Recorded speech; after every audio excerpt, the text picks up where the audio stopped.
This video is sponsored by Explosive Devices.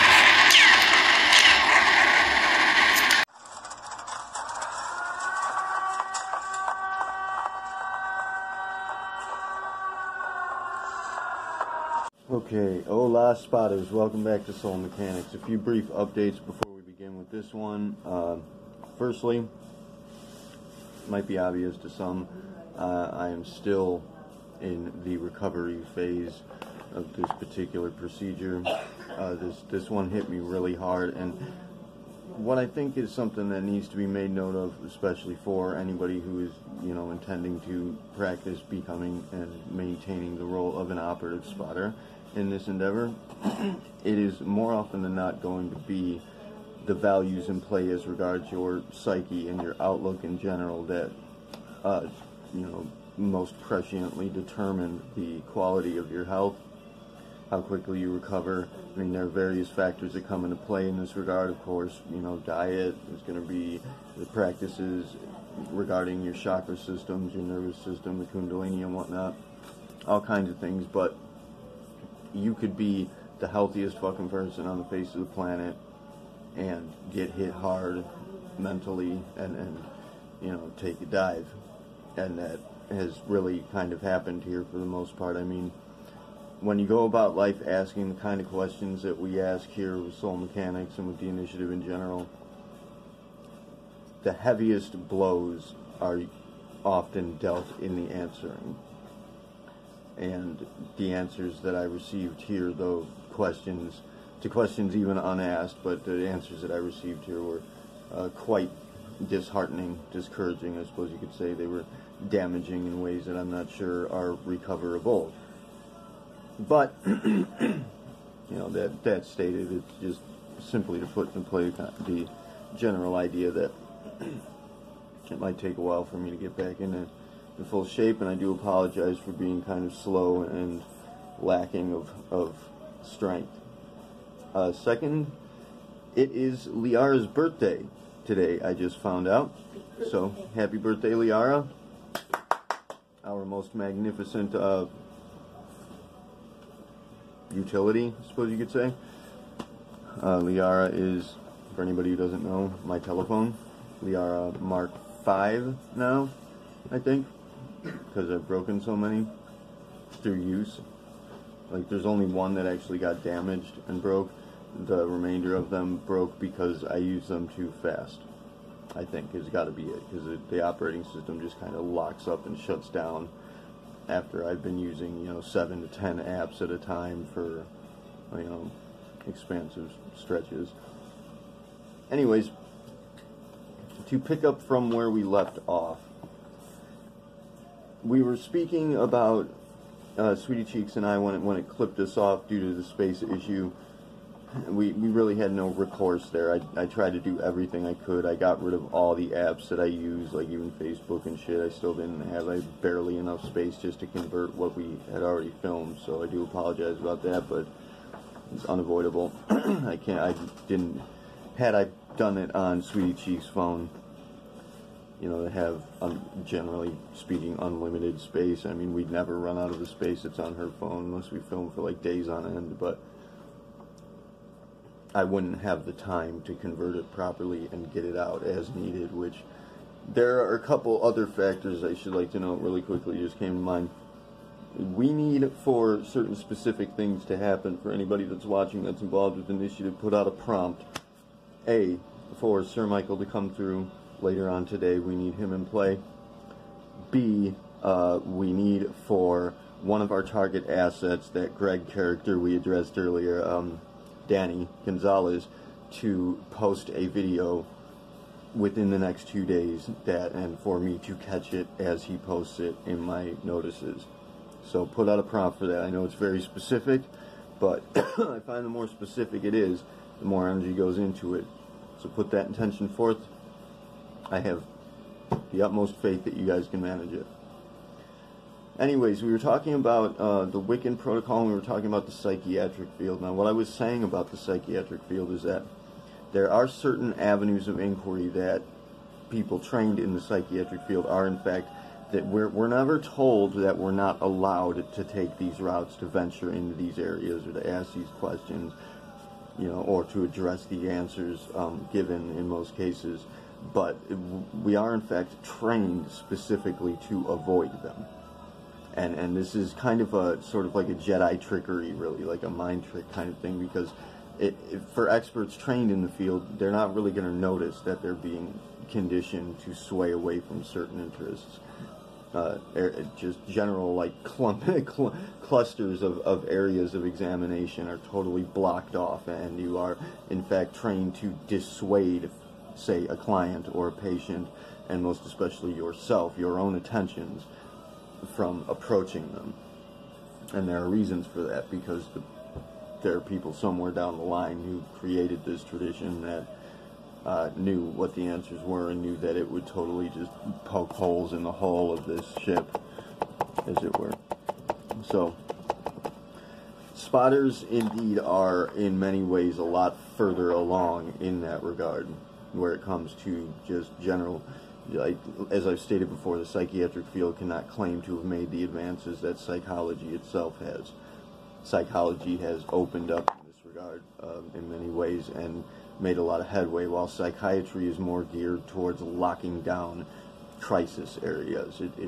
It's intentionally designed to find some way to fix a diagnosis and maintain that for the sake of prescribing medications, for the sake of maintaining clientele, for the sake of making money, which again comes back to the currency issue, coming back to the catalyst events, and coming back to this A&E. Now, where Sweetie Cheeks pulled up the Wiccan protocol, what I can't remember exactly what she said about it, something about the rule of three, harmony none. Basically, it fit with our protocol perfectly. But the reason that was actually a synchronicity in and of itself is because what I had been saying about the protocol, that as we follow it, and this is one of the darker aspects that I think people might not really take notice of how dark this actually is. It's seemingly innocuous, as I've stated in some of the posts I gave you guys in the initiative pages.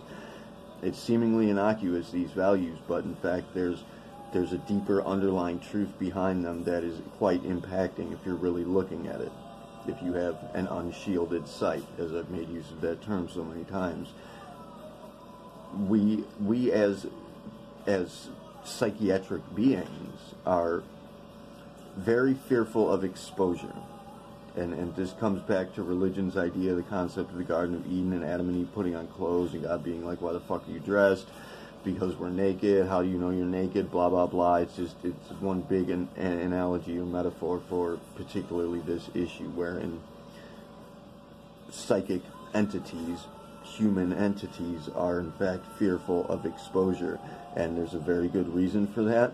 We're not going to get into it here because that's the darkest, deepest hole we can go to, and that's wherein the truly terrifying values come to light. So we're going to maybe even avoid that altogether. That'd be an area wherein I'm not sure I could recommend taking that route. I've stated before, I don't really want to drag anybody into the abyss in what I found myself, dwelling for the past 20 years or so, but I mean, as I've also stated, there are some people here who are here specifically for that purpose. Some of the people who have already met this measure, they know who they are. I've already made note of them, and they give a special shout out to them here should they be watching. You guys, before I met you guys, I had thought that I was entirely alone in this. So thank you for being.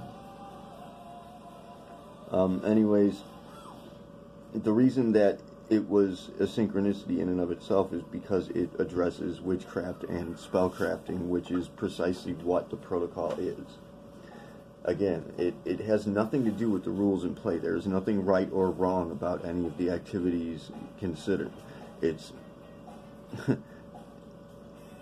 seems like it's kind of a karmic issue, and this comes back to karma and the reincarnation, which I think the elder traditions had an idea of what that is and how it works and what it means, but they had a very kind of mythological outlook on it. They didn't really quite grasp it. And a lot of people in this day and age look back in the elder traditions and say, well, they had it covered. You know, this is what they taught us. This is the tradition we're going to hold on to. I'm going to have to tell you guys right here and now that's not correct. They tried. They made it quite a ways, but they are not as far along, nor is the psychiatric arena, the professional psychiatric field and the elder traditions concepts and what you might call religions. None of these things are nearly as far along as we actually are with the initiative and our training and undertakings as spotters. So, I mean, you can disregard what we have to tell you because we don't have expert certifications, but I'm trying to tell you right here and now there are no expert certifications for the training measures that we've undergone, because for all intents and purposes the rest of the world is either A, afraid to go as far as we have, or B, they've been locked away from it. It's been given a poor legal status, I suppose you could say. People are not allowed to move in this way. But follow along and you'll see that this does take you a lot further. And karma, I've already made videos about what, you know, theories regarding karma and the traditional soul mechanics understanding of karma. I've already made videos, or I haven't actually. I'm going to make some sidetrack videos on reincarnation. We're not going to address that here. It's not really important as regards this particular aspect of this investigation and this undertaking in and of itself, or the story. It's not a part of the story, but I did want to say that, you know, it would seem following protocol is like a karmic issue, wherein, you know, do unto others as you'd have them do unto you. Even that right there, it's kind of like a spell. It's like a spellcraft. It's a cast placed on the psyche. The very general idea of doing unto others is if you have them do unto you, it basically creates that.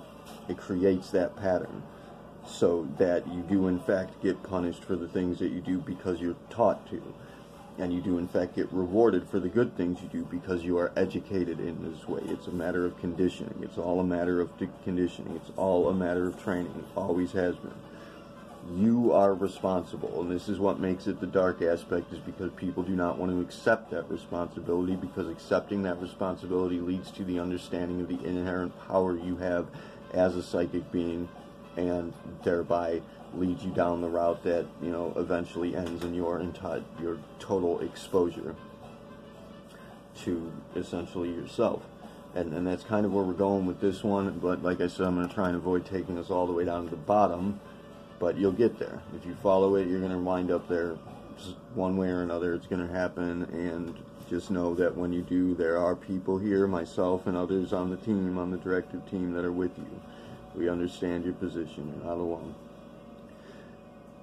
Anyways, the protocol essentially is designed kind of like a spell work for the general value of solidarity. When you put into play a concept like solidarity and having, you know, a mass of people all agreeing on a certain something, that generates a great deal of energy and generates what effectively amounts to an established position.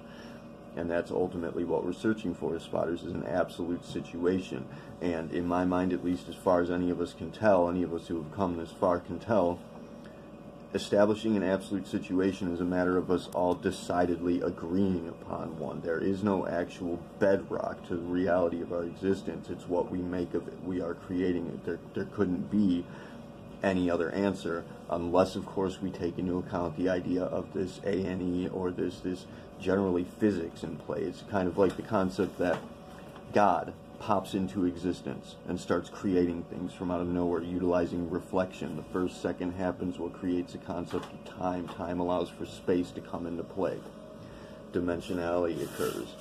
God begins to create. But when God popped into existence, something else was already there, kind of lurking in the void, lurking in the shadows. There was this physics, this underlying principle, this rule set, a kind of an artifact of whatever came before the Big Bang, whatever came before the source field, whatever came before God had left an artifact, a remnant behind of its construct. It is the construct, and this construct it plays to our advantage. It works in exactly the way we'd like for it to. The psyche does coordinate it and design and direct it, but the problem is just that. Because in order to become effectively immersed in the experience of this illusion, we have to relieve ourselves of a certain degree of responsibility. And in doing so, the psyche kind of takes over and manages on its own. So it's like when an option is presented, if you become aware of an option, and say it's a darker option, say it's a bad option, something you don't really want to happen, the psyche identifies that, registers it as being a choice that you have made because it couldn't come into being any other way. The psyche, the mind, the brain knows that you are the creative influence. It knows who and what you really are. It never forgets that. You forget on the surface level because that's the character you're playing. That's the persona you've created. But behind the scenes, the real self, the bottom line, knows, in fact, that you are the designer of this game.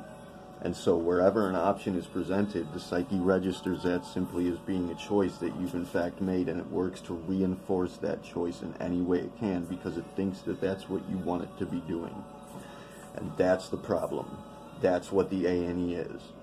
Because we've now effectively conditioned ourselves to create problems for the purpose of solving them. We've effectively conditioned ourselves to just kind of conceive disastrous scenarios for the sake of elucidating ourselves. You know, we've put ourselves down for the sake of bringing ourselves up.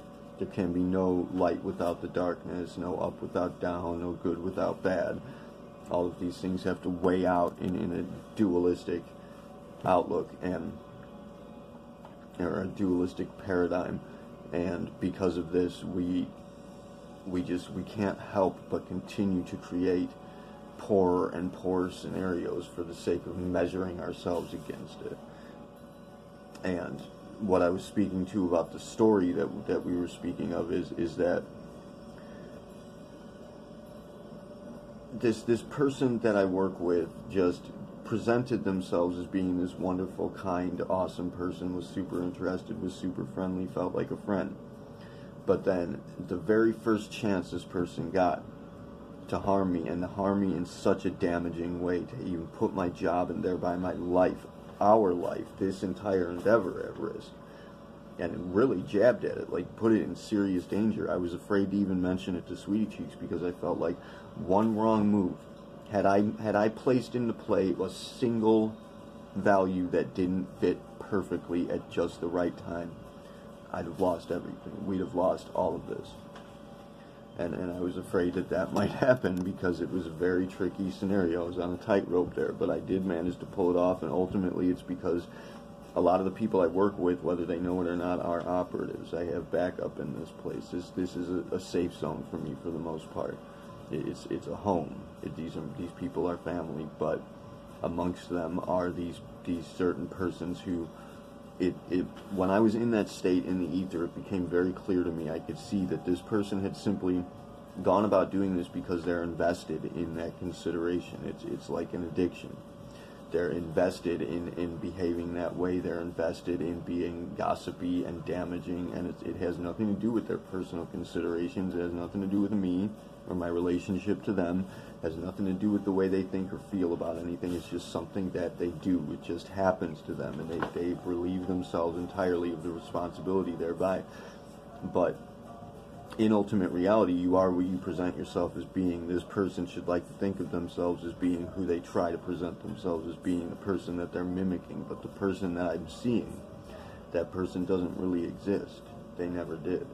It's just this program. It's just this conditioning in play, and there seems to be no way for them to get out of it, because the more that they become aware of it, the more invested they become in it. And I tested this out.